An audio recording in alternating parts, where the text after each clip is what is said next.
When we talk about the NRA, we have to talk about the political question that comes up specifically for you and I. I don't know if anybody knows this who's watching right now. We're both black men. We're both black guys here, right? So, typically anyone that knows anything about firearms history, they know about, the Mumford Act of the 60s. And that's one of the only bills of legislation that the NRA ever actually stood behind. And I'll let you guys go into researching that and what that means. But the political question is that the NRA is typically seen as a right wing or right of center supporting organization or organization in general. And regardless of where you fall on that the spectrum politically, sometimes this conversation comes up. And then now specifically with everything going on with mass shootings or shootings in general that are being publicized, the NRA, a lot of times their name comes up as a chief lobbying organization that is not necessarily for safe gun control, right? All those things. Right. So the name NRA pops up in a lot of political questions. And if we're showing that we're supportive of that or that we're members of that and we're utilizing that in our training, sometimes that question comes up. How do you support this? How do you support that? How do you as an instructor, how do you as an individual reconcile any of the negative press that maybe the organization has had in the past with what it brings to the table for us as 2A advocates and for us as shooters? How do you reconcile, validate, and quantify those things? So how I approach it is, to be honest with you, I try to keep politics out of all my classes.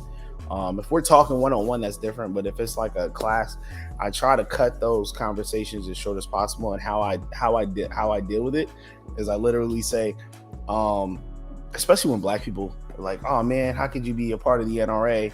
and this, that, and the third. I said, first of all, in order to be NRA instructor, it's not a requirement for me to be an NRA member. That's an assumption that you made.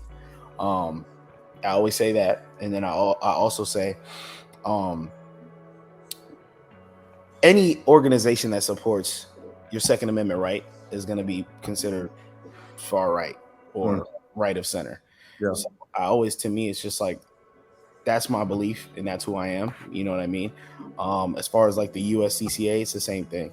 Like it doesn't, I feel like a lot of instructors try to join the USCCA just because it's not NRA. Right. I would rather not limit myself and my company and the people that I can influence and train and touch just because of something that may have happened, 50 years before I was born. Right. And that's kind of how I describe it. And then I let them kind of do what they will from there. Yeah. That's a very, very good, very good answer. And I always tell people, there's a lot of things on the spectrum politically that I have beliefs in. However, the Second Amendment is the only thing that is granted to me as an American that allows me to protect all of those other things that I believe in. It doesn't matter how I feel about censorship or free speech or how I feel about the economy or how I feel about inflation. If my life is not my own, if I don't have, the freedom to protect myself, then nothing else matters. And that's been seen across the board in Austria and in Germany, Australia, in China. If you don't have the freedom to protect yourself, then all of the other things are kind of a moot point.